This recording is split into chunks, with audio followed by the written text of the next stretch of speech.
And what about you? And in the garage today we have a Jaguar on the E-Pace D150. It's a 2-litre diesel Ingenium yoke, you know. So the customer concern of this vehicle was it came in with a message on the dash that basically said, please start the engine, battery low, a big red warning.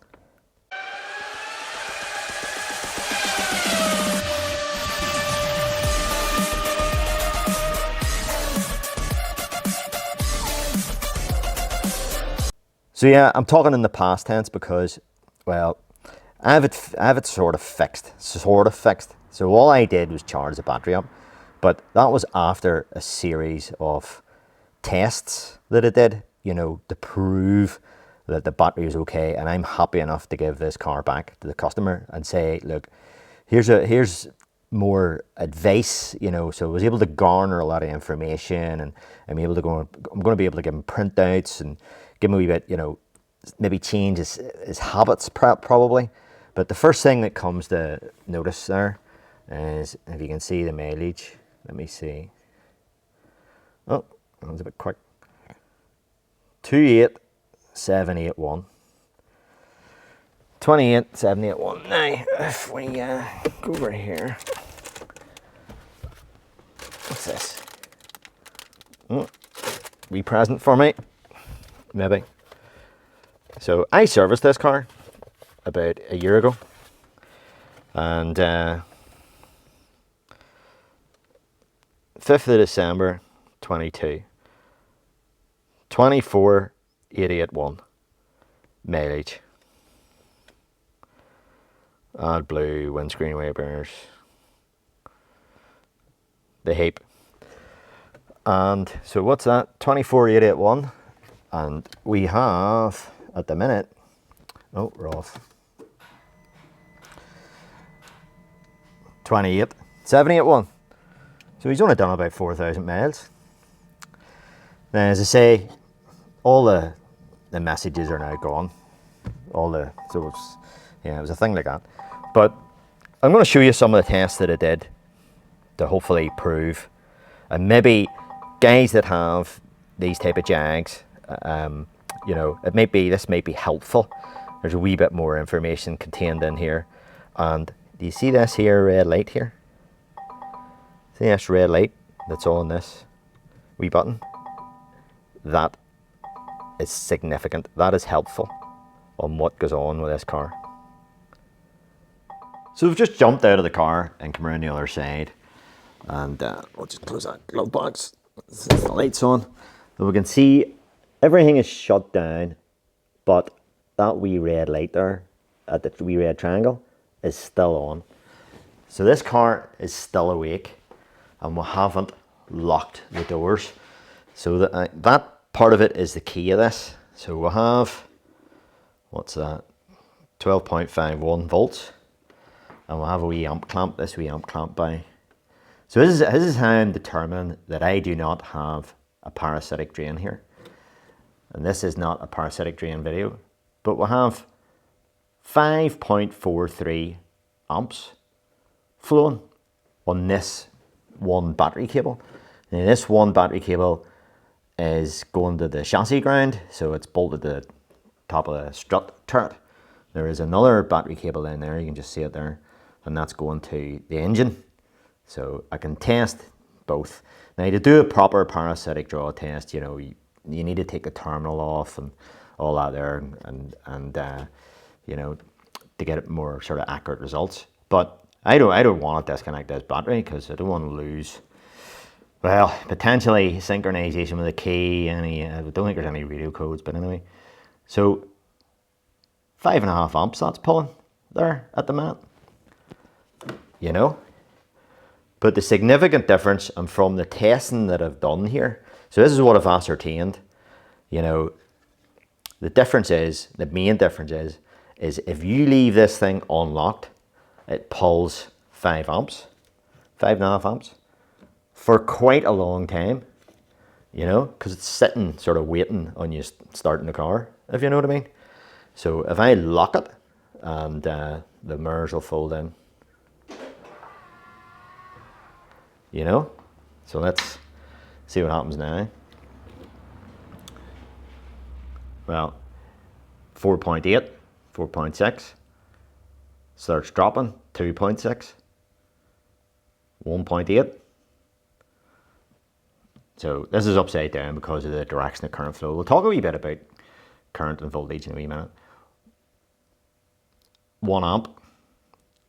So this wee bio here, this is a great wee tool, I can tell you. Highly recommend it. Cheap as well. So we're on the, if I can focus, we're not in focus anyway, but 20 amp, we'll stick it on to 2 amps. This tests AC and DC. So we need to change it to DC. And what I like to do is, in whatever orientation you're going to be putting it on, so, you know, you don't want to zero it horizontally and then turn it, you know, so whatever way you're putting it on, and you want the cable to be sort of straight through it. You don't want it to be at a kilter, you know. If you're measuring low currents, you know, so milliamps we're going to be measuring here. So let's see, we'll zero it. So we've changed the scale, so we now get 3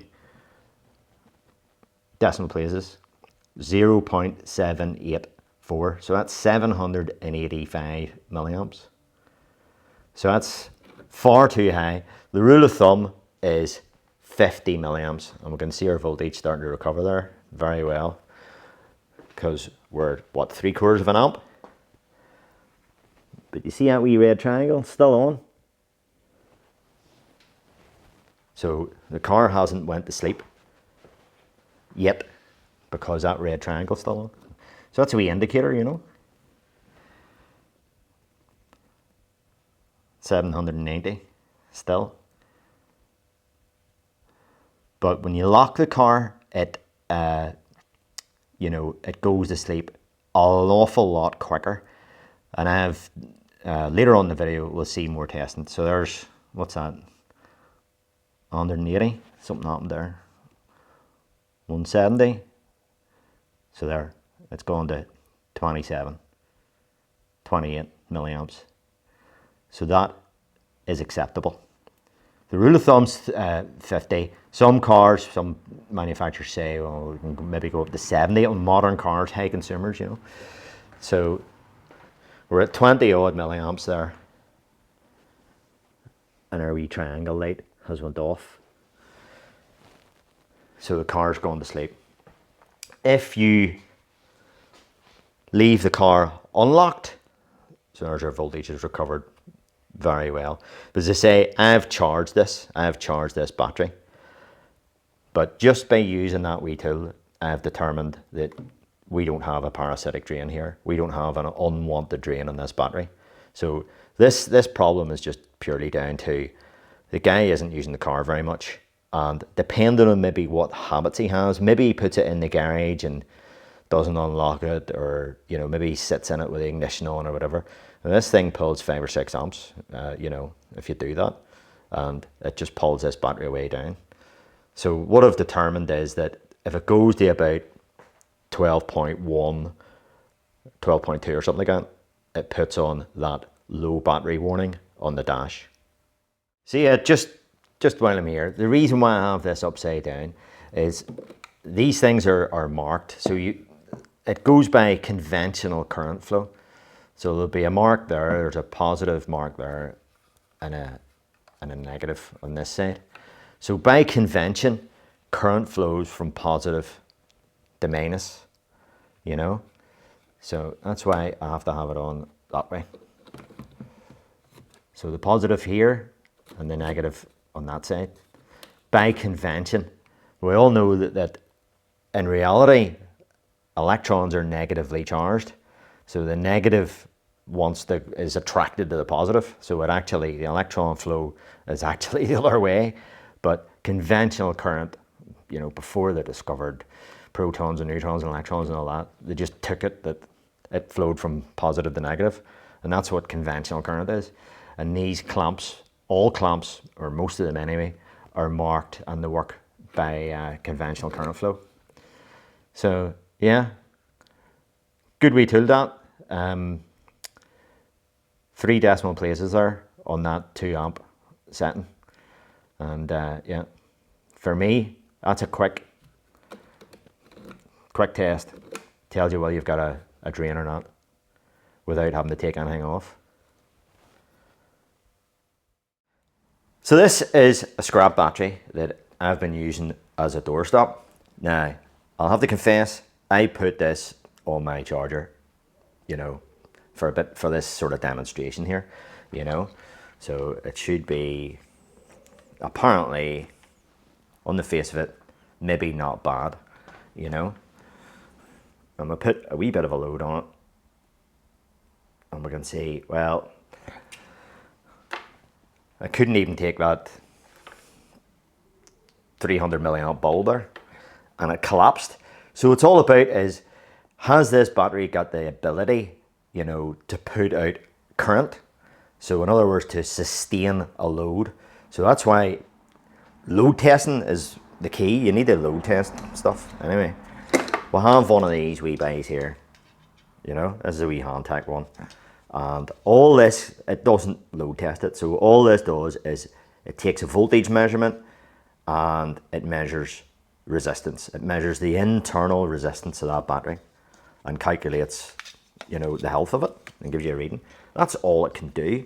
That's all these things can do. Now, as a, like maybe a quick test, you know, it might be fine. You know, you might be all right. It may give you a bit of an idea, but to me, this, well, these things, so 60 ampere hours, that's what this is.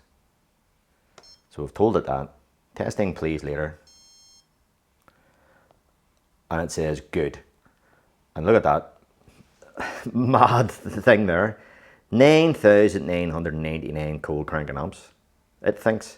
State of charge 80%. Health 100%. So it's taken that, see that resistance there? 75.23 mega ohms resistance. It takes the voltage, because it's basically a voltmeter, and it works out, you know, the current from that, you know, the capacity. But I know this is scrap. So anyway, you want to put a load on it. So I have, this is old school. This is really old school. And it's known as a drop tester because, you know, you just drop it on it. So we'll see what happens now.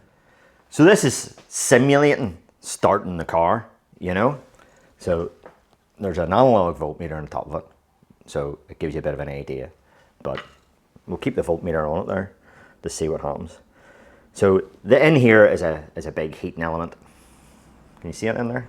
There's a big heating element in there. And so it's just a huge resistance really. So right away it drops to 1.2, 1.5 volts or whatever it is. It didn't even register on here because it's only 1.5 volts, you know, as you saw. And it, well, you can see it's lost a bit there.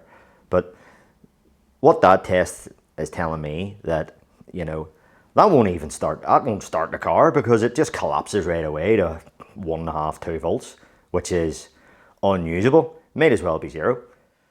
Sure, just for a giggle. We'll do that again.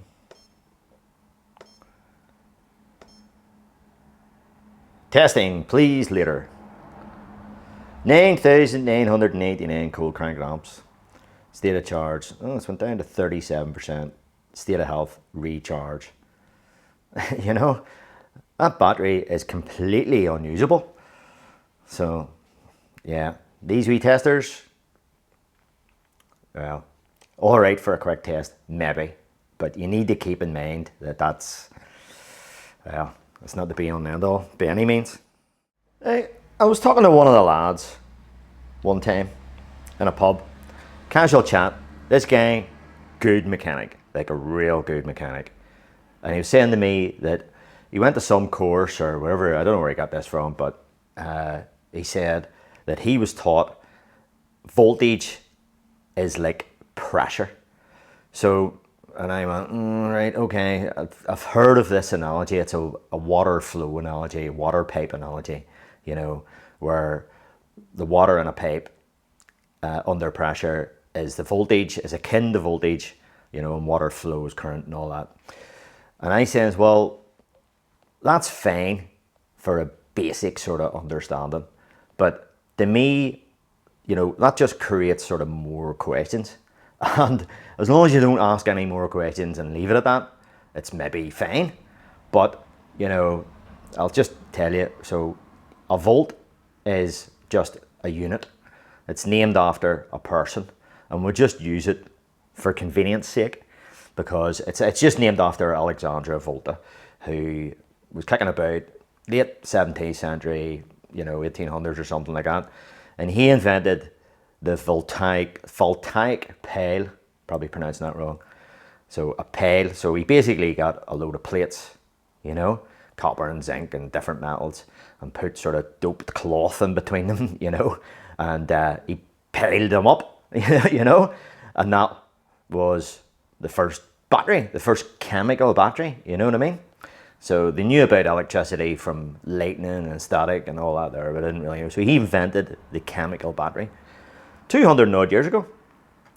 And we use the unit volt after Mr. Volta. But a volt is actually joules per coulomb, coulomb being charge. So that's what it really is. We're using the word volt out of convenience. There's a lot of words come into the language out of convenience. Now, I like to think of voltage more, and this is what I sort of tell people, because to me, if you use the correct terminology, it makes it, it sort of explains it better. The terminology explains it better. So if you say, oh, that's pressure, to me, it doesn't, what? That doesn't tell you anything. So what's actually going on here is, yes, it's a joules per coulomb, but this, what we're measuring is a potential difference. So you're measuring the difference between this terminal and this terminal. So that's positive, that's minus. So if you take minus as a neutral or whatever, you know, 0 or whatever that, you know what I mean? So that's 12, that's plus 12 and that's 0. So you're measuring the difference between the two. So that's a potential difference. That's what you're, so that actually works out if you had a piece of wire and there was a break in the wire, corrosion, and you had a volt drop across it, or there was a resistance in the wire. So you're measuring 12 volts here and you're measuring, you know, less volts here. So you're comparing between the two, you know, so that then has a potential difference across that wire, you know. Anyway, what I say that voltage actually is it's more akin or in terms of a force. So it's actually called an electromotive force, an EMF. So if you think of it, a force in terms of, you know, gravitational force. It's not the same as gravitational force, but it's in terms of gravitational force.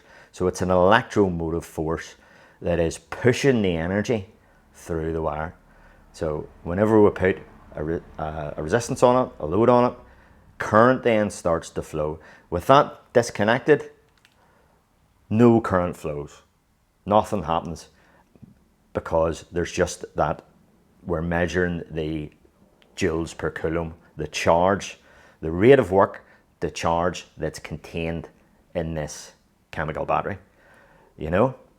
So yeah, now another wee bit of controversy is, and this is another thing I told them, is anybody that studied electrical theory, you will probably now not use the term amperage, because amperage, you know, amps in this state here, there aren't any amps, so it doesn't exist. So you hear people saying, what's the amperage of that? Well, in this case, it doesn't exist, right? So you won't hear anybody talking about amperage, well, unless you're watching YouTube videos, and sometimes we'll pick these things up, but it's not a term that we use. So you wouldn't say, what's the literage of that container, or the gallonage? So there's a wee cartoon there that It's quite funny. There's the volt pushing the current, the amp, and the ohm resistance trying to stop it. So that's V equals IR in a nutshell. So a volt that we measure, what a volt actually is joules per coulomb. Coulomb being charge and joule being work. So that's actually what a volt is, you know, and we just conveniently call that a volt. But yeah, so there you go. So what I used to load test this Jag, well, I used itself. I used the engine, and I did that with this Pico scope here, and this here TA 388. It's taking a while getting in the focus today. TA 388, 2000 amp clamp, which doesn't have batteries in it because it's powered from the Pico, is allegedly self-zeroing whenever you clamp it around it, you know. And yeah, it's a 2000 amp clamp, you know, but this can read basically down to 100 milliamps. Now you're sort of pushing your luck if you're doing parasitic draw testing. You sort of need to, you know, in this case with me, I've determined that this car does not have a parasitic draw, and with that I was using the as I said earlier on, I'll just get up here, it's this machine here. This here is probably, you know, one of the cheapest tools here, you know. So I have a plethora of amp clamps, and you know that's way more expensive than the other amp clamps I have. That wee Uni-T, what number is it? Let's see now. UT210, and it goes 2 amps, 20 amps, and 100 amps, AC or DC. It's actually a voltmeter as well. You can stick leads in the bottom of it and use it as a voltmeter, but you need to make sure you're on DC, and you need to make sure you're zeroed. Now, a lot of amp clamps, most amp clamps on the market only do AC, because you can't really get a current measurement from DC. So, you know, if you're clamping anything and it's AC, the change in magnetic field or a switch in magnetic field, you know, that will basically act as a transformer. But what you're actually measuring here is voltage, and this is calculating it and displaying it in the form of current. So it doesn't really measure the current, if you know what I mean. It's actually displaying a calculation based on, you know, what it's picking up from the voltage that's going through it, you know. So yeah, right. So that's why you need to watch if you're buying amp clamps. Most of them don't measure DC, but this wee thing does everything, and it's pretty accurate. And you saw there it goes down to 3 decimal places as well. Good resolution on the screen. Highly recommend this tool. Sandy Anderson has one too. He thinks it's great, and it would need to be good to please him. So we'll have our amp clamp around the starter lead there, and our other channel is on the voltage terminals. There's a couple of crocodile clips.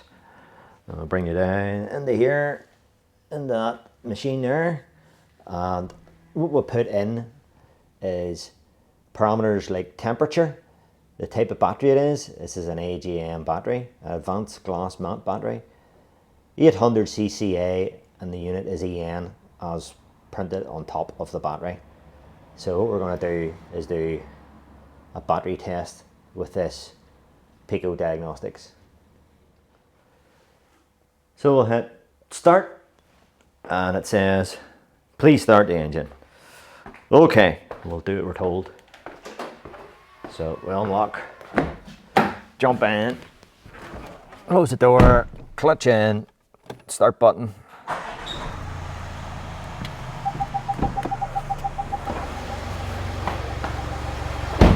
Let that run its thing.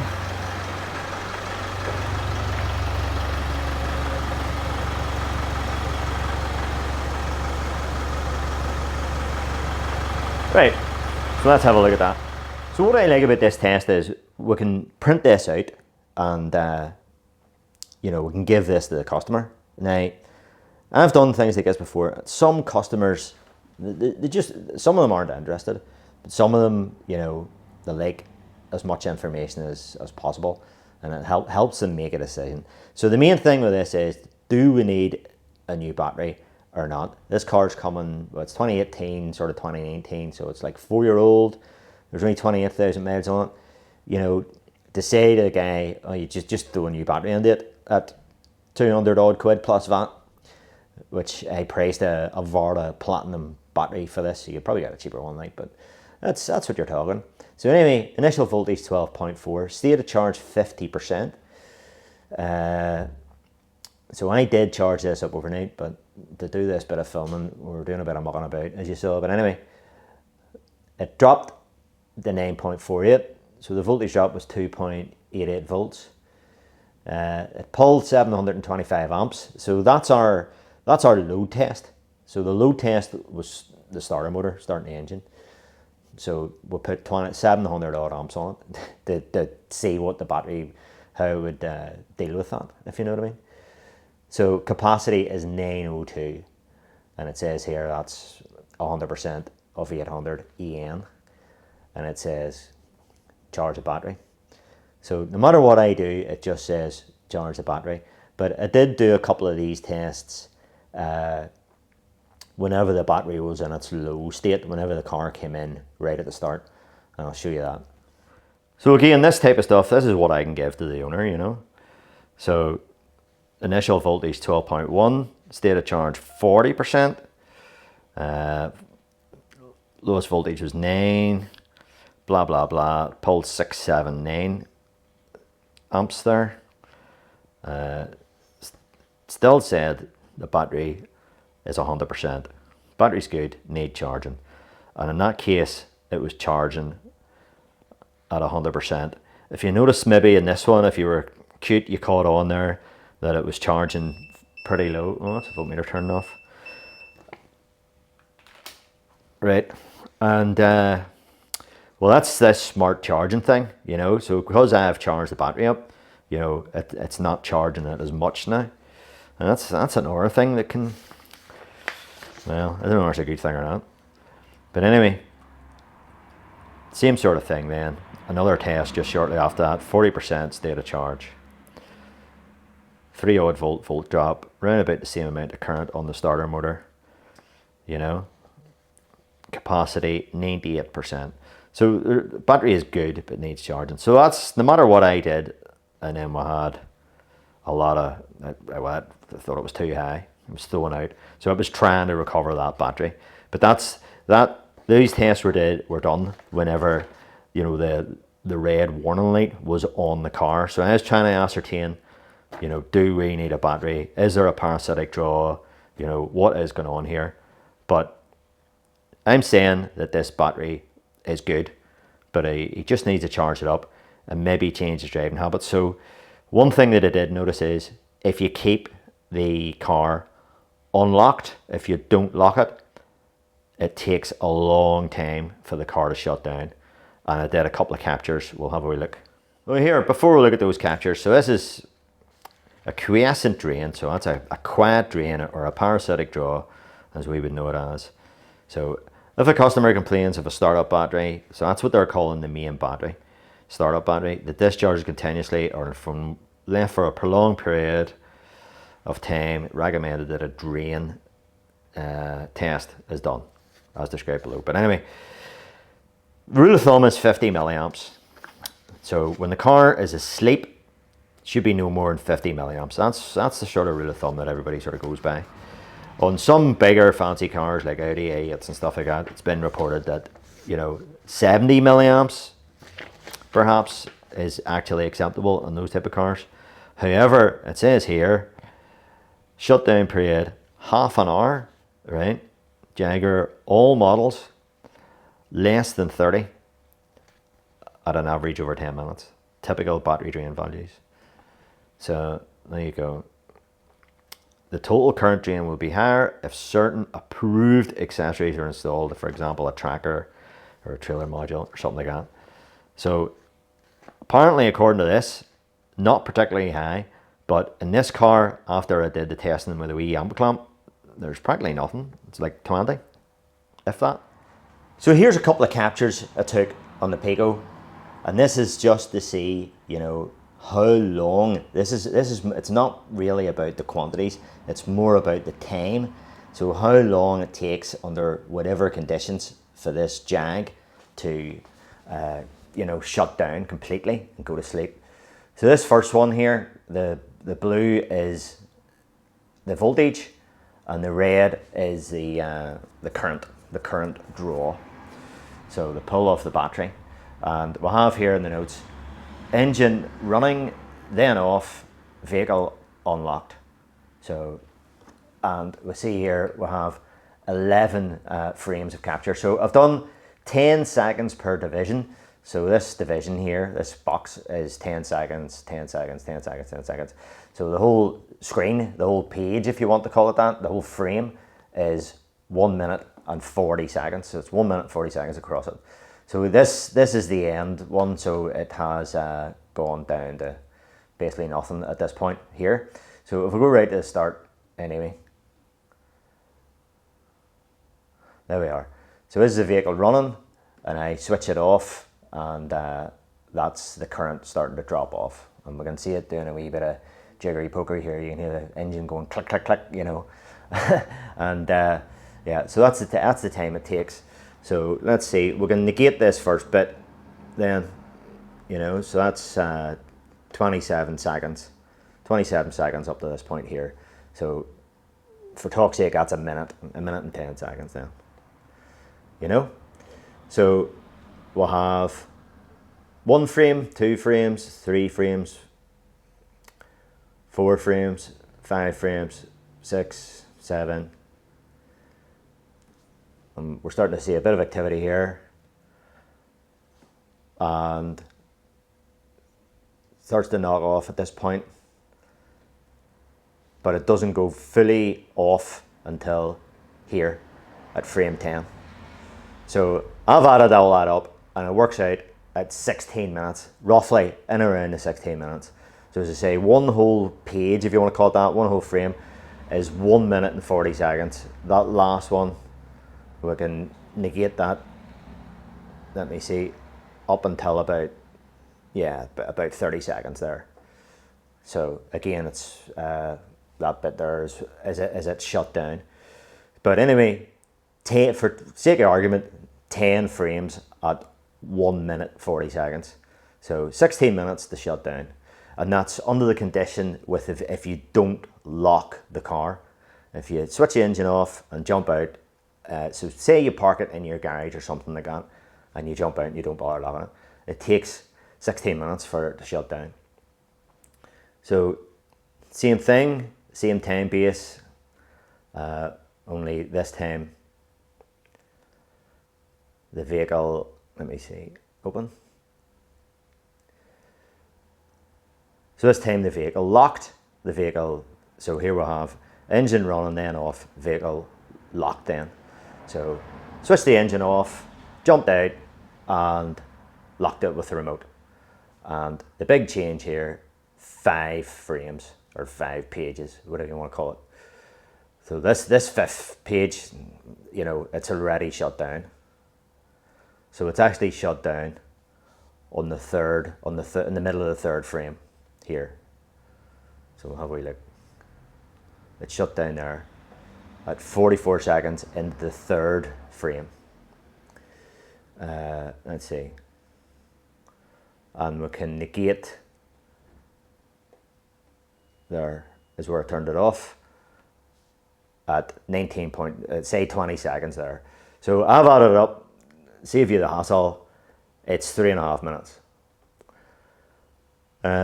You know, for it to shut down. If you lock the vehicle, in comparison to 16 minutes if you don't lock it.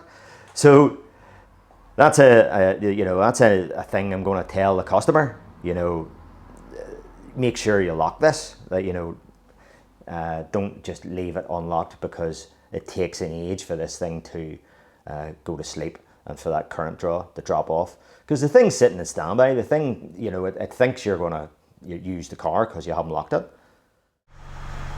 So there we have it. There's no repair here. You know, all the warning lights are off after a charge, and it seems to be fine. The only other wee thing, and this is maybe for owners of this thing, so if you go into, and this, I noticed this with this car as well. So we'll go into menu, vehicle settings there, hit OK. Security features, we'll scroll down for exterior lighting, pop that on. Headlight delay, so I have it now turned off, as you can see. So this car originally was sitting at that, out there, 30 seconds. So in other words, when you turn the ignition off, it kept the headlights on for 30 seconds. So that wouldn't have helped it, you know. So we'll advise him to keep that off, and hopefully he'll be alright. So what we can do, we'll suck it and see. It depends on his driving. You know, if he's not using this car, he might have to invest in a wee C-Tech charger or something and charge it up himself, or he can bite the bullet and, you know, he can buy a battery for it. But I have determined there's no parasitic drain, and there's nothing wrong with the car. It's just this, I don't know. I have to ask him if he's parking it in his garage and he doesn't unlock it, or he doesn't lock it. Sorry, you know, that's probably the start of, that's probably the root cause of his problems. So anyway, maybe you got something out of this video, and thanks very much for watching, as ever, and all the best, and